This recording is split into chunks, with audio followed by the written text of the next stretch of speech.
Hi, welcome. My name is Anna, and I work for Community Kitchen Programs of Calgary, and I oversee a program that we have here called Calgary's Cooking. So today is our very first episode, and we are going to be talking about kitchen cleanliness. So one of the very first things you want to do before you even touch food is, of course, you want to wash your hands. So follow me over to the sink. What you want to do is you want to have the water at a nice warm temperature, not too hot because you don't want to burn yourself, but definitely warm enough to kill any kind of bacteria that you might have on your hands. So you want to use warm soapy water, which I'll demonstrate here. And then some people wonder, well, how long do I wash my hands for? Well, just think about the song Happy Birthday in your mind. So approximately about 30 seconds, okay? Little bit of soap, warm water, wash your hands. Again, you want to focus in between your fingers, around your fingernails, on your wrists, and again, to the tune of Happy Birthday or for 30 seconds. Make sure you rinse off the soap really well, including again around your fingers and your wrists. And then you want to use paper towel. So the paper towel that you have in your house, you want to use that and then dry it off. Now that you've washed your hands, the next step is you want to make sure that you're cleaning or working from a clean work surface. So one of the best ways that you can do this is use a little bit of warm water with a little tiny bit of dish soap in the water and wipe down your work surface. Or you can use a little bit of room temperature water with a little bit of bleach and again wipe down your surface. Or if you want to go the real natural route, you can use a bit of warm water, some lemon juice and some baking soda and mix it up, and then you can wipe down the counter. So I'm going to show you how to do the bleach solution, which is also called a sanitizer solution. So you want to take a container, about 1 liter or 4 cups of room temperature water. And then you're going to add 1 teaspoon of bleach.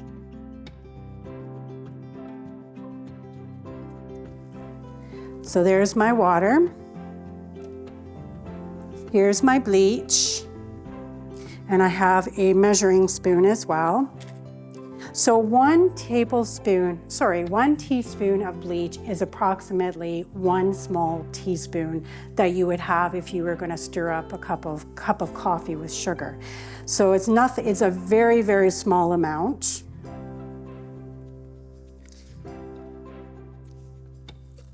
And I just give it a little stir.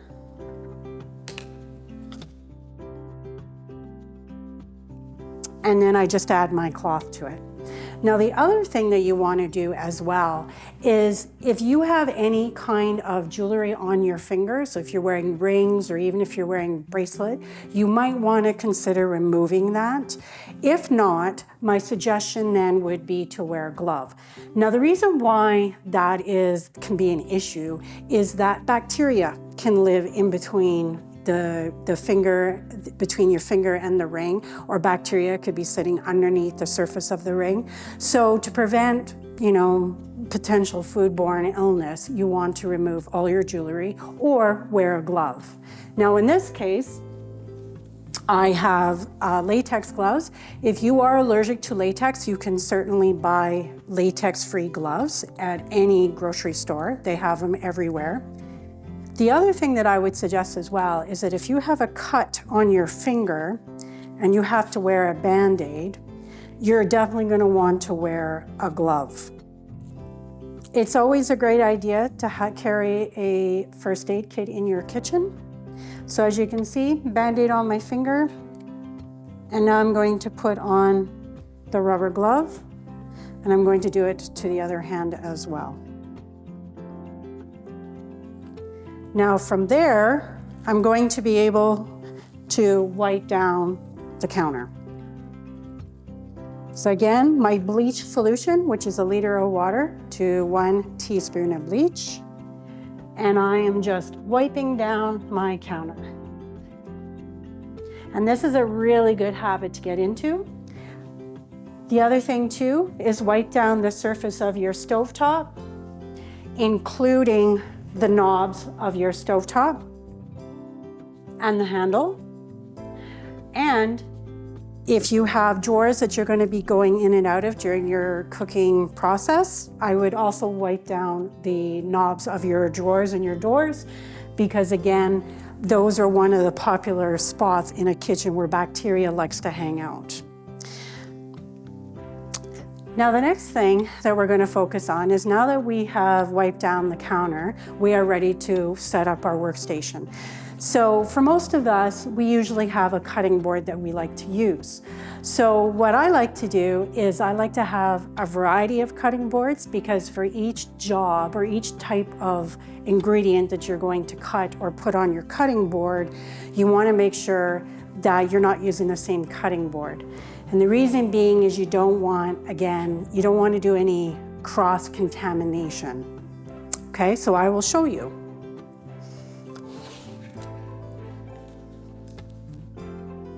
So I have one cutting board here, and I have a second one that's a little bit bigger. So what I like to do is I like to put a grip or a damp cloth underneath each cutting board. And the reason being is that if you don't, your cutting board is going to slip on you as you're cutting, and you could end up cutting yourself. So as you can see, there is no grip under this cutting board right now, and it's very slippery. But if you put a grip under it, such as this, or a damp cloth, and this, by the way, you can buy at any dollar store, a big roll of it, and you can just cut it down to size. And it also is you can wash it in soapy water, and you can also bleach it, and you can air dry it as well. So your grip goes underneath your cutting board, just like so. And as you can see, it doesn't move, okay?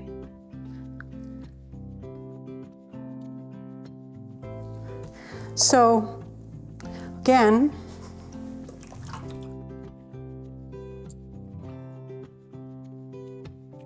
here's my cloth, here's my second cutting board. I put the cloth down like so, and then nice grip. So then my carrot will get cut up on one cutting board, and my onion will get cut up on another. Now, once you are done using your cutting boards and you're starting to clean up and get everything ready for washing dishes, my suggestion to you is, when you wash dishes, number one, put as much as you can in the dishwasher as possible. Make life easier for yourself. But number two, there are certain things that probably don't fit in the dishwasher or can't go into the dishwasher. So when you are washing dishes, my suggestion to you is to, first of all, rinse off your dirty dishes so that you can get rid of the used up ingredients that are in the containers. And then put them off to the side. Fill your sink with warm soapy water. Probably the hotter, the better. So if you do have really hot water, make sure you are wearing plastic or rubber dishwashing gloves to protect your hands. So when you are washing, wash your dishes that have been rinsed. If you don't rinse your dishes before you wash them, you could end up dirtying your dishwasher sooner than you need to. And then wash your dish, rinse off with hot water to rinse off the soap residue, and then place it on a drying rack. Now, if you are going to dry your dishes, my suggestion to you is to use paper towel as opposed to a dish towel. And the reason being is bacteria likes to get into the dish towel, and you'll end up recontaminating your clean dish that you just washed. So those are just some little tips about kitchen cleanliness. Thank you so much for your time and for spending the time with me. Enjoy your day.